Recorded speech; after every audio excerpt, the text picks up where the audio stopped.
Everyone, welcome to study therapy. আজকে আমাদের আলোচনার বিষয় হলো ইংরেজি গ্রামারের অত্যন্ত ক্রিটিক্যাল কিন্তু গুরুত্বপূর্ণ টপিক পার্টিসিপল। যারা অ্যাডমিশন, বিসিএস ও আদার্স জব পরীক্ষার জন্য প্রিপারেশন নিচ্ছেন তাদের জন্য পার্টিসিপল অত্যন্ত গুরুত্বপূর্ণ। আজকে আমরা শিখব পার্টিসিপলের ব্যবহার। আসুন খাতায় কলমে পার্টিসিপলের বিস্তারিত আলোচনা করা যাক। পার্টিসিপলের সংজ্ঞাটি হলো যে ওয়ার্ড বাক্যে একই সাথে ভার্ব এবং অ্যাডজেক্টিভের কাজ করবে তাকে পার্টিসিপল বলা হবে।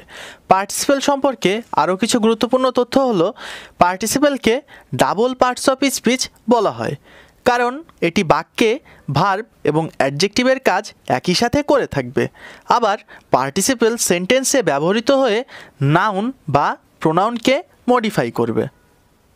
এবার জানা যাক পার্টিসিপলের প্রকারভেদ। পার্টিসিপল তিন প্রকার: প্রেজেন্ট পার্টিসিপল, পাস্ট পার্টিসিপল এবং পারফেক্ট পার্টিসিপল। প্রথমেই আমরা প্রেজেন্ট পার্টিসিপলের আলোচনা করব।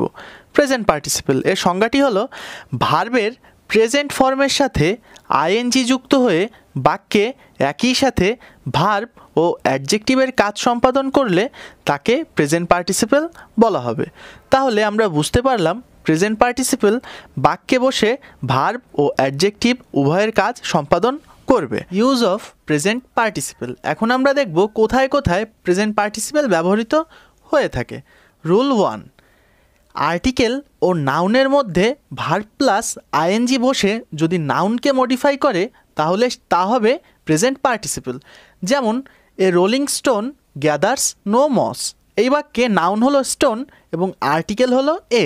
তাহলে আমরা দেখতে পাচ্ছি নাউন ও আর্টিকেলের মধ্যে ভার্ব প্লাস আইএনজি হলো রোলিং, যা নাউনকে মডিফাই করছে।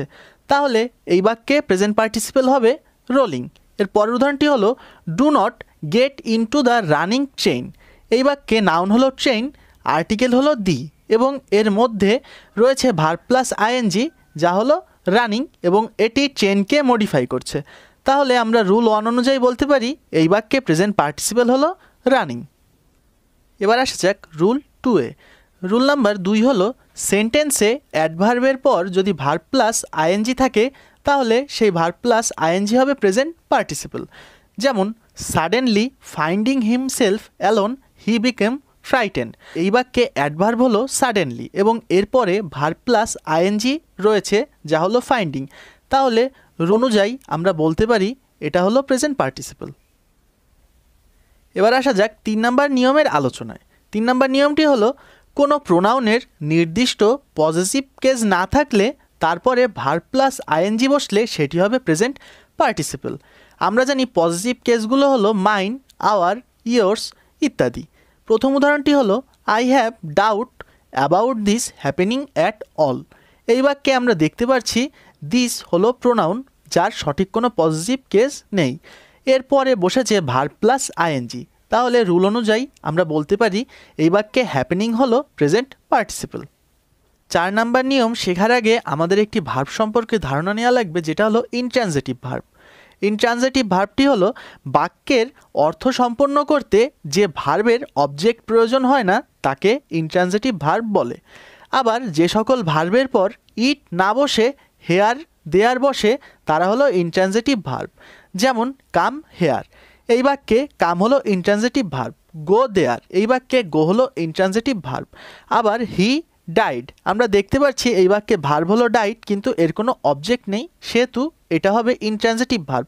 ঠিক তেমন রিভার ফ্লোস, হি স্লিপস, সান রাইজেস। এই বাক্যগুলোতে ফ্লোস, স্লিপস, রাইজেস এগুলো হলো ইনট্রানজিটিভ ভার্ব কারণ এদের কোনো অবজেক্ট নেই। মূল রুলটি হলো বাক্যে যদি ইনট্রানজিটিভ ভার্ব থাকে তাহলে এর পর প্রেজেন্ট পার্টিসিপল বসবে। যেমন the rain came pouring down in torrents. তাহলে এই বাক্যে কেম হলো ইনট্রানজিটিভ ভার্ব এবং এরপরে পোরিং ভার্ব প্লাস আইএনজি হিসেবে বসেছে, তাহলে বলা যায় রুল অনুযায়ী এটি হবে প্রেজেন্ট পার্টিসিপল। এর পরের উদাহরণটি হলো শি ওয়েন্ট অ্যাওয়ে ডান্সিং। এখানে ডান্স ইনট্রানজিটিভ ভার্বের পরে বসেছে, তাহলে রুল অনুযায়ী আমরা বলতে পারি এই বাক্যে ডান্সিং হলো present participle. Past participle. Past পার্টিসিপলের সংজ্ঞাটি হলো ভার্বের শেষে D, ED, EN, NE, T, TED ইত্যাদি ওয়ার্ড যুক্ত হয়ে যদি ভার্বটি একই সাথে সেন্টেন্সে ভার্ব ও অ্যাডজেক্টিভের কাজ করে তখন তাকে পাস্ট পার্টিসিপল বলে। যেমন he is quite satisfied with my progress, এই বাক্যে ভার্ব হলো স্যাটিসফাইড এবং আমরা দেখতে পাচ্ছি ভার্বের শেষে ইডি যুক্ত হয়েছে। তাহলে পাস্ট পার্টিসিপেলের সংজ্ঞা অনুযায়ী আমরা বলতে পারি এই বাক্যের পাস্ট পার্টিসিপল হলো স্যাটিসফাইড। এর পরের উদাহরণটি হলো there was a mixed reaction after the bill was passed, এই বাক্যে ভার্ব হলো মিক্সড এবং এটি একই সাথে বাক্যে অ্যাডজেক্টিভের কাজ করছে। তাহলে আমরা বলতে পারি যে এটি হলো এই বাক্যের পাস্ট পার্টিসিপল। এর পরের উদাহরণটি হলো some of the people invited to the party can't come, তাহলে এই বাক্যে আমরা দেখতে পাচ্ছি ভার্ব হলো ইনভাইটেড এবং ভার্বের শেষে ইডি যুক্ত হয়, এটি হবে পাস্ট পার্টিসিপল যা বাক্যে অ্যাডজেক্টিভেরও কাজ করছে। এবার পার্টিসিপেলের সর্বশেষ প্রকারভেদটি আলোচনা করা যাক, যেটা হলো পারফেক্ট পার্টিসিপল। এর সংজ্ঞাটি হলো সেন্টেন্সে হ্যাভিংয়ের পর যদি পাস্ট পার্টিসিপল বসে এবং ভার্ব ও অ্যাডজেক্টিভের কাজ করে তাহলে এটি হবে পারফেক্ট পার্টিসিপল। তাহলে আমরা বুঝতে পারলাম যে সেন্টেন্সে হ্যাভিংয়ের পর পাস্ট পার্টিসিপল বসলে সেটি হবে পারফেক্ট পার্টিসিপল। এবার যাওয়া যাক উদাহরণে। এখানে প্রথম উদাহরণটি হলো having finished my homework I went to bed, তাহলে আমরা এখানে দেখতে পাচ্ছি হ্যাভিং এবং হ্যাভিংয়ের পর পাস্ট পার্টিসিপল রয়েছে যেটা হলো ফিনিশড। তাহলে আমরা পারফেক্ট পার্টিসিপলের সংজ্ঞা অনুযায়ী বলতে পারি এই বাক্যে হ্যাভিংয়ের পর পাস্ট পার্টিসিপল বসায় ফিনিশড হবে পারফেক্ট পার্টিসিপল। এর পরের উদাহরণটি হলো having delivered the message he left immediately, তাহলে আমরা দেখতে পাচ্ছি হ্যাভিংয়ের পর এখানে পাস্ট পার্টিসিপল বসেছে। তাহলে পারফেক্ট পার্টিসিপলের সংজ্ঞা অনুযায়ী আমরা বলতে পারি এই বাক্যে ডেলিভার্ড হলো পারফেক্ট পার্টিসিপল। পারফেক্ট পার্টিসিপল আলোচনার মাধ্যমে আজকে আমাদের পার্টিসিপল আলোচনা শেষ হলো।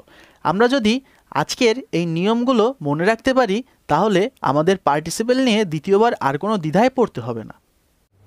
আশা করি পার্টিসিপল নিয়ে আপনাদের আর কোনো ডাউট নেই। যদি কোনো সমস্যা থাকে তাহলে কমেন্ট বক্সে জানাতে ভুলবেন না। এর পূর্বে করা আমাদের ভিডিওগুলো দেখতে ডিসক্রিপশন বক্স চেক করুন। এই ভিডিওটি ভালো লাগলে লাইক, কমেন্ট, শেয়ার এবং সাবস্ক্রাইব করে আমাদের চ্যানেলটিকে সাপোর্ট করুন। করোনাকালীন সময়ে ঘরে থাকুন, স্বাস্থ্যবিধি মেনে চলুন। ধন্যবাদ।